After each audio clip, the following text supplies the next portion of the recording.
Ryan Wood of the Green Bay Gazette on Middays with Thunder on 1250 AM and 105.7 FM, The Fan. Learning new things on the board with Mitch Thundernellis, proving once again you can't teach an old dog new tricks, but you can hold his hand while you do it for him. Thank you to Charlie Usen. Joining us now on The Fan, USA Today Packers beat reporter Ryan Wood. Ryan, how are you, sir? I am great, and I'm just thankful that I am not in charge of the technology because I am the least technological person that I've ever met. So it's good that it's out of my hands. Well, we appreciate that. I've run audio boards for about 25 years. I've never run the software that we run here. I've never been trained on the software that we run here. And so we're just like, sometimes when things pop up that I don't understand or know, we just have to wing it. Or one of the guys who like wasn't even alive when I started in radio comes over and helps me, and I appreciate that. So thank you to Charlie. No problem. That's how teammates support each other, right, Ryan? That's right. That's called complimentary radio. And how's this for a segue? A lot of complimentary football here in Green Bay these first 2 weeks. Yes, let's go. Absolutely. Before we get to the Packers, anything you learned around the NFL with the Packers having a Thursday night game, having an opportunity maybe to watch more on Sundays, or I don't know if you Red Zone channel, or I don't know if you just take the day off and don't even pay attention to football, but then with a couple Monday night games last night, anything you learned around the NFL with the Packers playing Thursday night? Well, you're right. It was nice just to be able to kick it on Sunday and just enjoy football and not have to work. And I love my job. I love the work. Of course. Once in a while, it's nice just to have some beer and watch some football. You know what I mean? Look, I do. I learned that the Lions don't suck, right? If you left the opener against the Packers thinking, well, maybe the two new coordinators, the Lions aren't that good. Nope, that's not it. The Packers are just that good. And conversely, the Bears might suck. Exactly. The Bears still suck. And J.J. McCarthy, I don't know if I see it yet. It's early, so I'm not going to write him off yet. It's 2 starts. Jordan Love had his moments in 2023, okay? It wasn't until the second half of 2023 that Jordan Love looked like Jordan Love. But all right, Ryan, real quick. Ryan, you are a writer who, and you shared this with us last week. You really like the story. You enjoy the storylines, correct? That's right. I got a storyline for you. Okay. I made this one up. It's a month into the future. The Vikings have the Bengals, the Steelers, and the Browns the next 3 weeks. What if Carson Wentz goes 3-0, and then what if he beats the Eagles? And then J.J. McCarthy's ready to come back and healthy, but Carson Wentz goes 4-0. I've thought about that because here's the thing. I want the drama. No one expects Carson Wentz to do that, but tell me you expected Sam Darnold to be a Pro Bowler last year. No, right? Exactly. Thank you. What I don't understand about that Vikings offense is that you have Justin Jefferson, TJ Hawkinson. I know Aaron Jones got injured, but even with Aaron Jones on the field, you're surrounded by playmakers. You got Kevin O'Connell. Like that is a paradise situation for a young quarterback, and you can't move the ball. Like you can't look competent in that situation. That's why I think it's very damning. It's not like he's in football Siberia. There's a lot of pieces there in Minnesota for a young quarterback, and it just does not look good. So maybe Carson Wentz is able to do what Sam Darnold did last year. That would get very interesting. I mean, the Vikings made it very clear they are tied to their investment there. They want their investment, as they should, a top half of the first-round quarterback. They want him to succeed. That would get interesting, but it's got to be better than what it's been. I just wonder if that turns into an investment that they table for a year and end up having to look at next year because of Wentz playing well. But then what if Wentz goes on a losing streak? They put McCarthy back in, and then I'm just here. I'm Michael Jackson eating the popcorn. I just want to see drama in Minnesota. I want to see chaos in Minnesota. I am here for it. I I just want to laugh a little bit, and I feel like the Vikings are laughable, at this point, if their quarterback situation goes sideways, and if Seattle keeps winning too. By the way. Yeah, the Seahawks obviously going 1-1, and Aaron Rodgers not looking like he had the same zest against the Seahawks as he had against his former team, the Jets. Now, as far as the NFC North goes, it's split down the middle. There's the haves, there's the have-nots. I mean, the Lions are going to be around. They're going to be, that Thanksgiving game in Detroit still looms. They're not going anywhere, no matter how good the Packers looked against them week 1. And then the Vikings and the Bears, the biggest thing with Chicago, they were supposed to fix that offensive line, right? Like they were actually, being adults and doing their chores and actually caring about the offensive line and not just they signed 27 offensive linemen in the offseason, I think. Yeah. I can't tell. I can't tell at all. Nobody can. It's absurd. No. I mean, I can't watch those two teams, the Vikings and the Bears, without, all right, my favorite movie all time, Field of Dreams. You remember when Moonlight Graham he gets that chance and he winks at the pitcher and he gets a buzzsaw to his head and he asks the ump, hey, ump, how about a heads up? And the ump says, okay, how about you watch out and not get yourself killed? Like, I feel that way about this Packers defensive front and pass rush going against the Vikings and the Bears. Quarterback, how about you watch out and not get yourself killed? Because those offensive lines, how are they going to block the Packers? I don't see it. I agree. Ryan Wood joining us here on Middays with Thunder. Speaking of offensive lines, I can do segues too. How's Zach Tom? Some Zach Tom news, or Matt LaFleur talking about Zach Tom, at least during his press conference yesterday. Yeah, we don't know, because Wednesdays when they get back on the field, that has been the padded practice. They didn't practice at all last week on the short week, obviously. Matt LaFleur did say that Zach Tom feels better. He's dealing with the oblique injury, which, I mean, above all things, you can just be thankful he's not a pitcher. Because in baseball, you get a pitcher with an oblique. Yep. No, that's a bad news bears, right? It's a lot different for a right tackle, but we'll have to see how he gets through the week. That's what Matt LaFleur said. He's going to get the week and Wednesday, Thursday, practice Friday, and see if he can go. Because when you look at this matchup, there's only one area of concern with the Cleveland Browns. Right? He's it, right? That's it. It's Myles Garrett. And so you'd like to have Zach Tom on the field to help your quarterback. Absolutely. How important with Tom and, if Banks can be healthy, if not with Kennard or Belton or Morgan, how confident are you in the Packers being able to slow down Myles Garrett, who is tied for the league lead in sacks, by the way? Yeah, I mean, Matt LaFleur was asked this, what do you do if it's Darian Kennard or Anthony Belton? And he said, we got options, and that's code for a lot of chips and double teams. Yep, some tight end work. Yep. That's constant. You're going to see a lot of chips and double teams if Zach Tom's not able to go and Myles Garrett lines up on that left side of the defense. So there's ways to do that, and I do think that it helps that the rest of the Browns defense doesn't exactly scare you, so you can devote extra attention to Myles Garrett and not be all that worried about other guys winning their one-on-ones. But that's what you'd see. I saw you guys also had some time with Christian Watson yesterday. Is that right? That's right. The recently is he recently extended, but also like ready to go today? Christian Watson, not able to go today, of course, because of the rules, but like he'd beat me in a race today. That's for sure. It's so interesting with him because there's this internal tug of war where it's been over 9 months now since surgery. He feels good. He's able to not just run, but cut. He can plant. He feels ready, but he also knows that this is a team that has some very significant aspirations this season, that Christian Watson needs to be fully, consistently able to go to be the best version of this offense that they want to be, which is Christian Watson deep.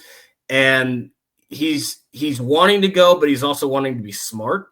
I asked Christian Watson, he mentioned, just learning from his past and not getting onto the field before he's ready. I asked, could that maybe be a lesson you learned late last season? Because in December, Christian Watson bruises his knee against the Saints. He misses one game.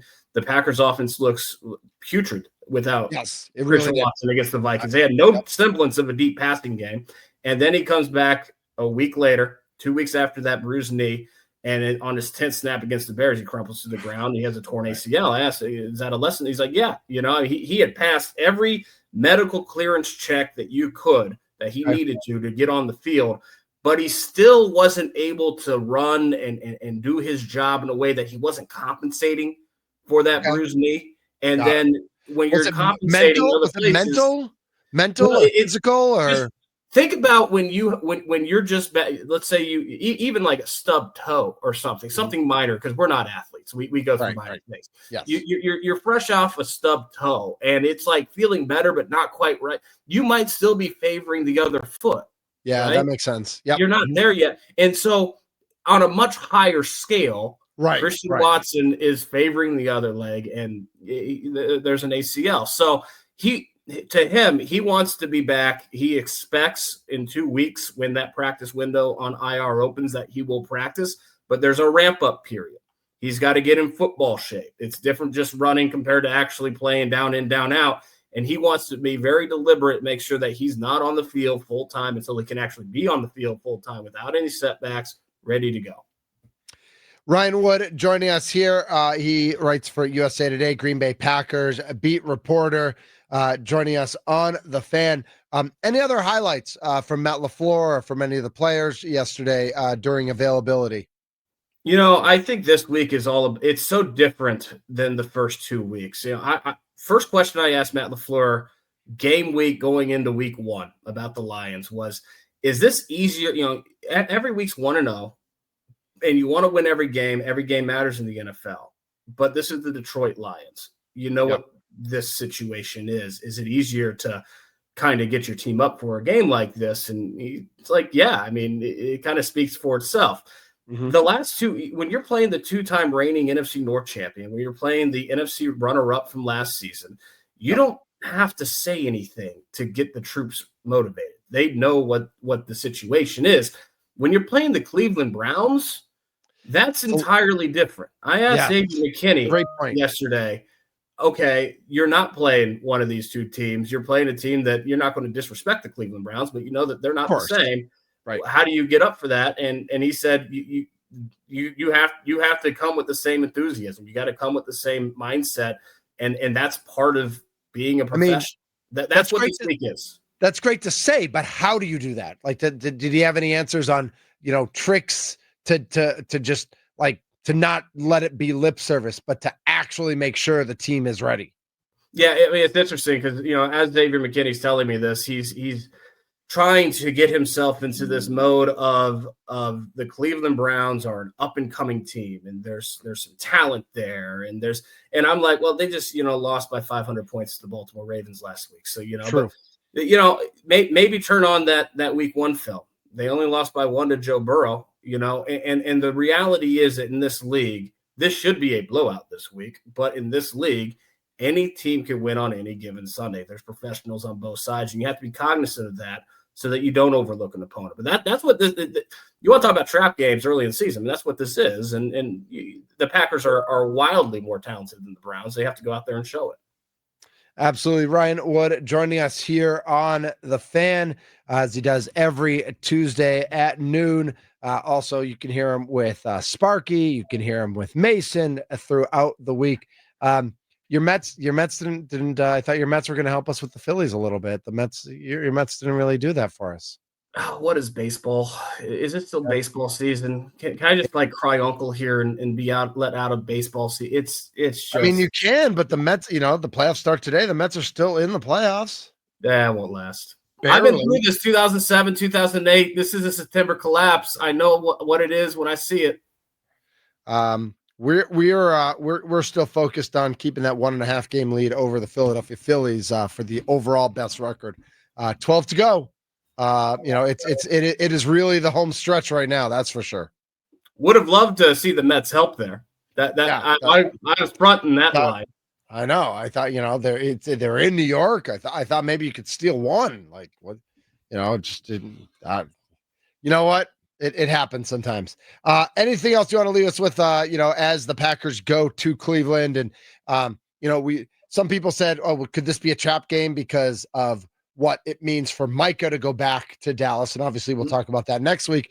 But I think for the team, that's not really a team thing. That are if they were playing Philly next week, yes, that would be like a look ahead to Philly. I don't know that they're really looking ahead to Dallas. But any any other tidbits about the Cleveland Browns or this matchup that are on your mind? No, I wish I had something for you here, but it's the Cleveland that's Browns. The right answer. That's the right answer. But by the way, Ryan, that is the right answer. I'm not going to lie to you. This is a business trip. It's their first road trip of the season, but this is a business trip. This is a game that the Packers should absolutely win by multiple touchdowns. Yep. If they don't, there's a concern there. I mean, I don't think it's like the end of the world, but it's a concern there.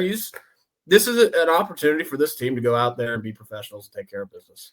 Did you know that Jaden Daniels got hurt Thursday night? I did. That surprised me. That was kind of weird yesterday, huh? Yeah, I didn't. So he's hurt. JJ McCarthy's hurt. Quarterbacks, Joe Burrow. I mean, and that's what's. Think about this. When's this team feasibly going to lose for the first time? I mean, look at their schedule. People are already saying 8-0, Ryan. People are already saying it. I don't love saying it. I'll repeat it because other people have said it. But people are already saying 8-0 is a possibility. Like, let's get the caveats out of the way. There's always a surprise loss for every team every season. Okay. Sure. So at some point that's going to happen. That's the reality of this league. Any team can win on any given Sunday because they're both professionals on both sides. But if you look at the schedule, the Browns, the Cowboys, who have looked completely unimpressive, Jake Brownings, when is this team going to the schedule is the Cardinals could be. I mean, the Cardinals are a decent football team. They're not a great football team, but traveling and that could be. You'll forgive me if I'm not too concerned about that matchup. I mean, the Packers should be favored in that one. But that, that's one. And then the next week at Pittsburgh, I think a night game, if that could be a wind game, that could be a wind game. That could be a weird weather game, which honestly could affect Aaron more than it affects Green Bay because he's old and old guys don't like weather. We've learned that from our last two quarterbacks in Green Bay. But that's enough. Who knows what the Steelers are doing then? But then the Panthers, and then you get to that Eagles game, and it's like, I don't know if we've done it in Sharpie or just in pencil or in highlighter. I mean, we've all circled November 10th, right?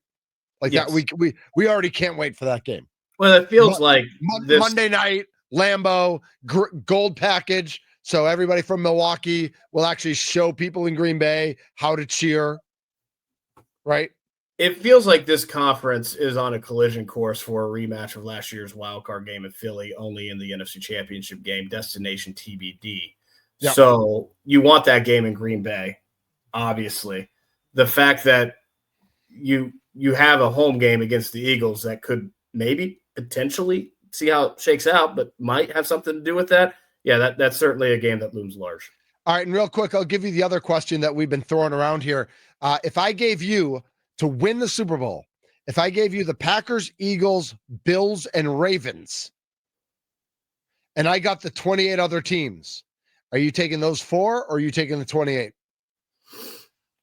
That's a harder question than than people might think, because I know the Chiefs are 0-2, and I know they have not looked good. But until Patrick Mahomes has been completely out of it, I'm not ruling Patrick Mahomes out of it. I have very few rules, but that's one.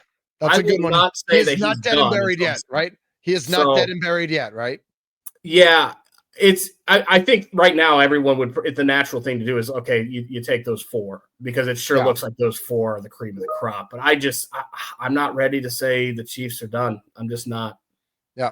I think I know the Packers handled them, but I think the Lions might have a word with that as well. And remember, when I ask you that question on September 16th, I can ask you that question again on November 16th, and it's a very different question because no team looks the same 2 months from now based on injuries, based on surprises, whatever might happen. Injuries, that's the one, because this Packers team doesn't really have holes. I mean, you want to talk about the holes that you've seen from the first 2 weeks. Okay, they gave up garbage time touchdowns in both games. Right. They have too many special teams penalties. Do you know I'm not saying that's okay. I'm not saying that's good. But do you know how many teams in this league would love for their biggest issue to be special teams penalties? Like, you know what kind of a pampered life you're living when that's the biggest gripe that you have about your football team? Yeah, that's a good one. That's a good one to live in. That's a good neighborhood to live in, that's for sure. Ryan Wood, beat reporter for our Green Bay Packers with the USA Today and all the different papers they own around Wisconsin and around the world. You'll find if there's an article about the Green Bay Packers, it says by Ryan Wood, and that's his Twitter as well, by Ryan Wood. Follow him there as well. Ryan, thank you so much for jumping on today. It was a blast. All right, take care. Yep, talk to you soon. Yep. He is Ryan Wood. And it's always fun to have him on, catch up with everything going on with the Packers.